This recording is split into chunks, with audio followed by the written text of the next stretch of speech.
So welcome back, it's me again, Miko Moto Farm. So sa video natin ito, Kamoto Farm, ay mag-unbox po tayo sa ating in-order o binili sa Shopee na isang generator. So itong generator na ito, Kamoto Farm, ay na-order natin sa mismong official store ng Inco. So ito yung generator ng Inco na 900 bucks. So bago natin ito ay Kamoto Farm, intro muna tayo.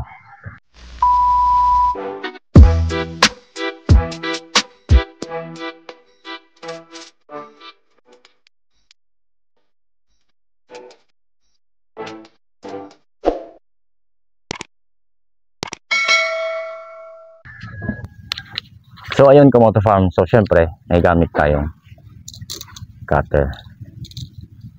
So yung presyo nito, Kamoto Farm, ay nasa 6,400 plus yung pagbili ko nito. So nakadepende, Kamoto Farm, sa inyong pagbili, kung nakasale sila o di kaya may mga vouchers kayo. Depende pa rin sa kahit sa date. Kung minsan kasi may free shipping sila. O kagaya nito, Kamoto Farm, nabili ko at in-order ko nung July 7. So ngayon ay July 11. So 4 days lang yung nakaraan, dumating na kaagad. So ganun kabilis, Kamoto Farm. So kumusta natin yung kanyang pagka-packaging, Kamoto Farm? Okay naman, naka-bubble wrap siya. So ayan, at may nakalagay dito na attention, this side up, para sigurado, di ba? So para hindi sa pagbiyahe hindi siya mababaliktad. So alam na ng mga courier na ito yung kanyang taas. So tara, Kamoto Farm.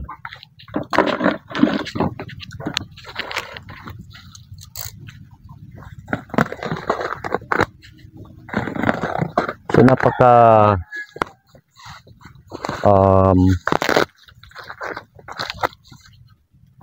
useful nito, Kamoto Farm, lalo na ngayon, papasok na naman yung tag-ulan. Kailangan ito sa ating mga bahay, lalo na kung may mga anak tayong maliliit pa, mga bata pa kagaya ko, Kamoto Farm. Alam naman natin na hindi yan makakatulog ng maayos kung walang ilaw at electric fan. So sa kanyang description, Kamoto Farm, mababasa naman natin dito sa kanyang manual yung kung ilan yung pwede nating i-load na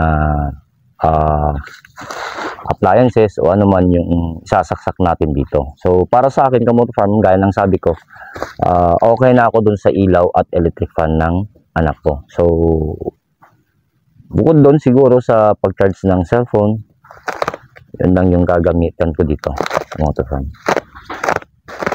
Yan.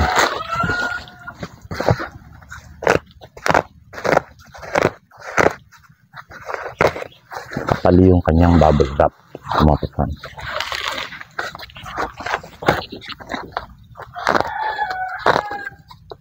Alam naman natin, Kamoto Farm, pag tag-ulan, papasok yung tag-ulan, lalo na dito sa probinsya, umulan lang konti, mawawala na yung kuryente, magkaka-power interruption agad.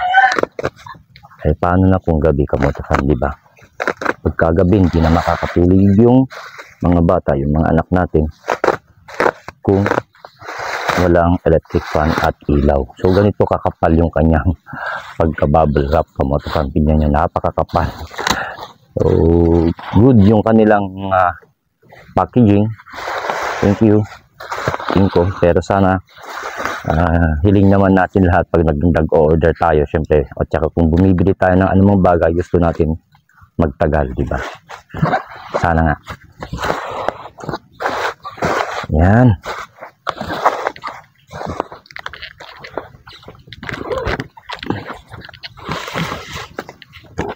So around, medyo mabigat siya, Kamoto Farm, mabigat.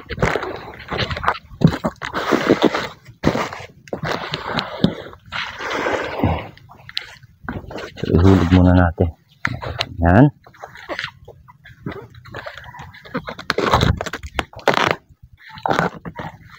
So may karton siya. Yan, Inco.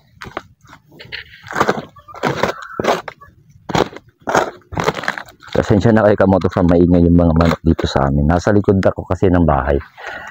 So sa loob ng bahay, mainit. Then wala pang masyadong space.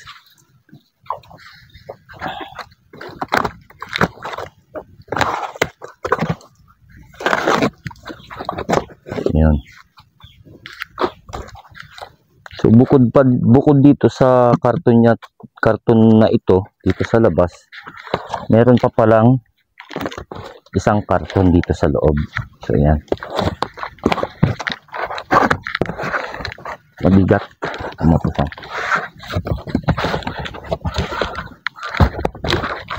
Pakitanggal mo nga anak yung isang karton sa baba.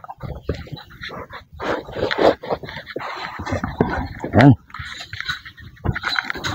So may tali siya para safe. Naku, matibay yung tali. Yan.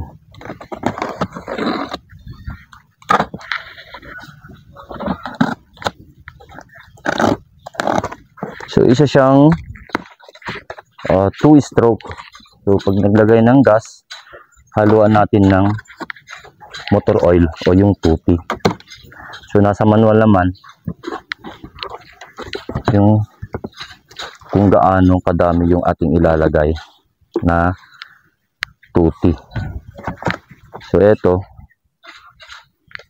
kanyang manual. So alam na this.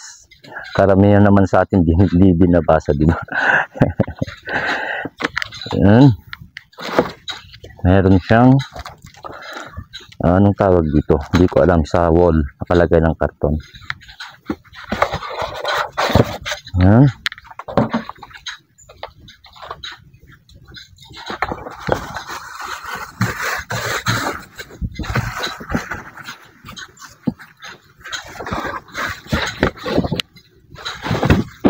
Yun.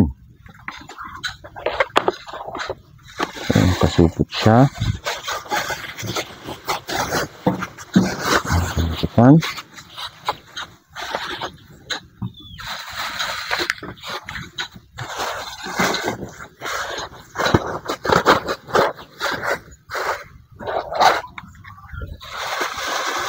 Ayan siya.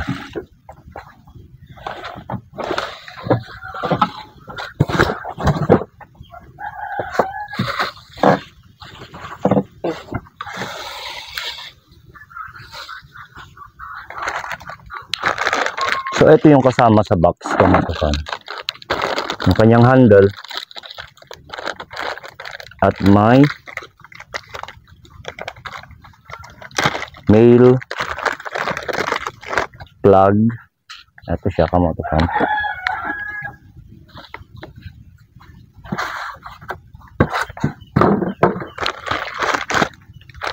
Yung handle. Ang ganda ng kanyang handle.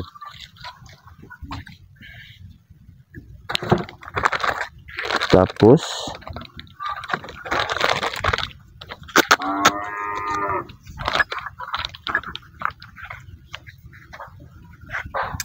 spark plug range at saka screwdriver.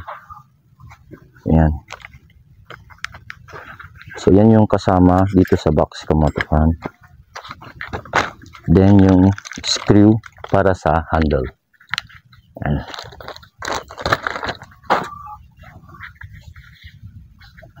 So ilalapit natin yung camera, Kamoto Farm. Isa-isahin natin kung ano yung mga gamit nito at para makita nyo ng malapitan. Ayan siya, Kamoto Farm.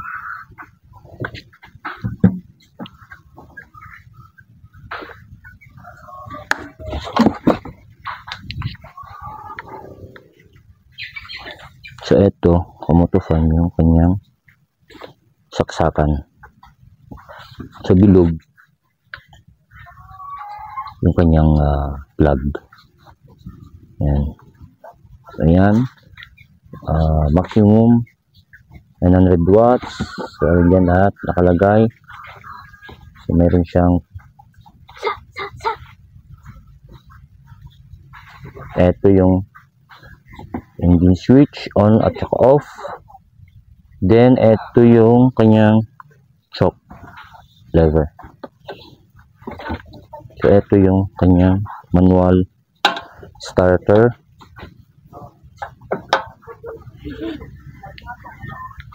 Sa side, ground, tapos exhaust, spark plug. So, yun lang Kamoto Farm. Then, yung kanyang tangke. Malaki yung kanyang tangke Kamoto Farm. So, nandun sa sticker sa taas, 750 watts running watts. So, yan.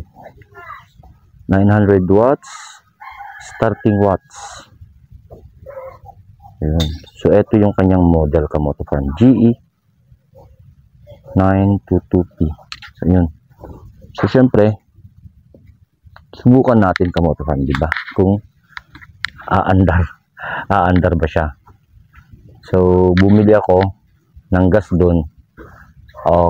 Nung nakaraan pa, pero pundo ko yun para sa grass cutter. So, siguro pwede na natin i-try Kamoto Farm kung aandar ba siya. Diba? So, kukunin lang natin yung gasolina Kamoto Farm as a proof na rin para sa seller, di ba? Kung magka-probleman, kung ayaw man umandar, di meron tayong habol sa seller, di ba? Kunin lang natin yung gas Kamoto Farm. So, ito yung gas Kamoto Farm. So, yung binili ko Kamoto Farm nung nakaraan, premium kasi yung linalagay ko sa aking grass cutter. Tapos may tuti tayo. So, palagay ko nandito yung sukatan ng tuti sa kanyang takip ng gasolina. So, ito yun Kamoto Farm. So, sabi dito, so mapupuno ito Kamoto Farm ng tuti sa 4 liters. Ayan. So, yun yung pagkakaintindi ko Kamoto Farm na. 4 liters ng gas. Mapupuno ito ng tuti. So, try natin Kamoto Farm na. So, wala tayong sukatan. So, wait Kamoto Farm. Kuha tayo ng sukatan. Magsasalin lang tayo ng gasolina Kamoto Farm dito sa bote para masukat natin yung tuti. Parang hindi ka siya. Ayan na lang.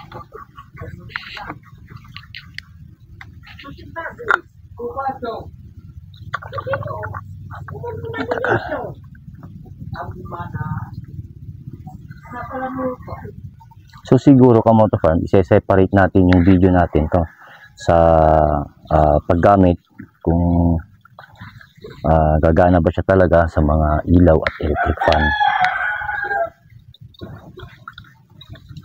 Siguro gawin muna natin yung kanyang mail plug. Then, pagka walang kuryente, try natin Kamoto Farm at maggawa tayo ng video.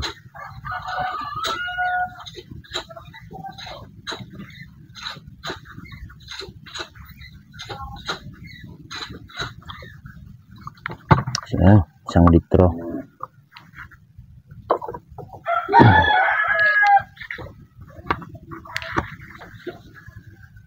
So, yun point. Sila to. So, ilalagay na natin.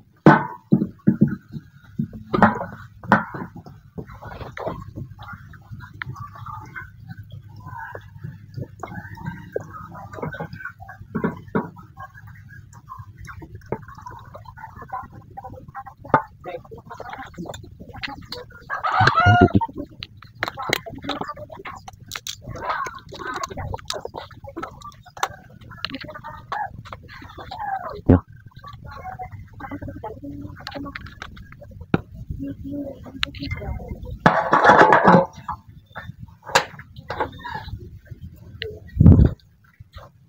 So, check muna natin. Baka maluwag yung kanyang spark plug.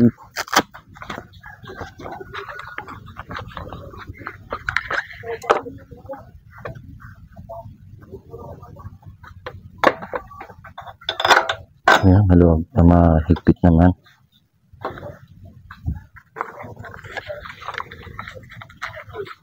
Then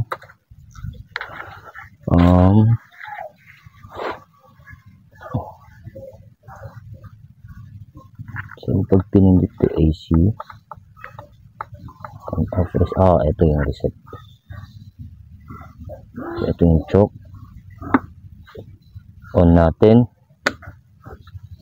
Then paandarin natin kamoto-farm na. Okay.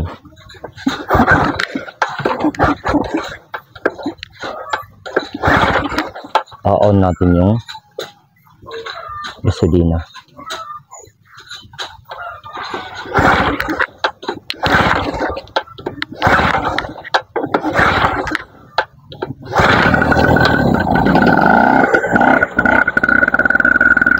Ayun, mandar na ako.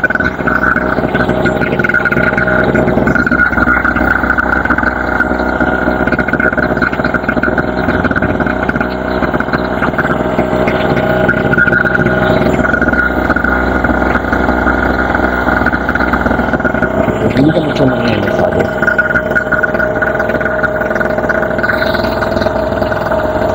Ito kung sinuro ito kanyang engine.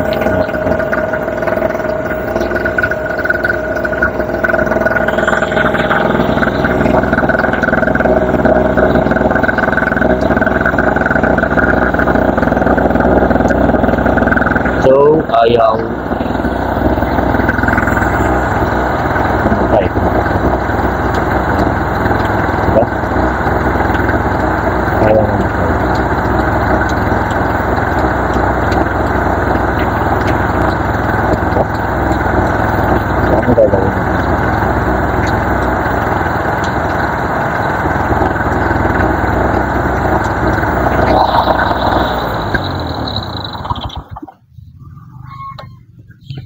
So, yun yung sabi ko sa inyo kanina kamoto-farm na syempre as a proof natin dun sa seller.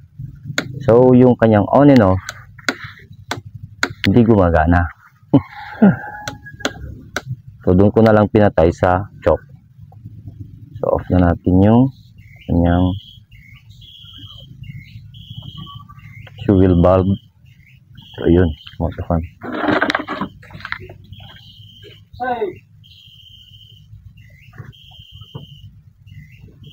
So dito may indicator pala siya sa taas. 1 liter equal 2.02 liter ng kanyang 2P. Oh. So ganun pala ang ratio niya kamoto-farm.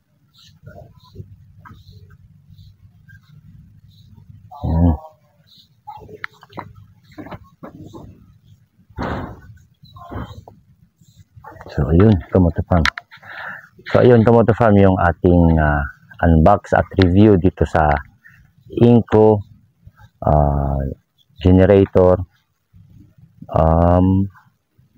model GE1002-5P. So 900 watts.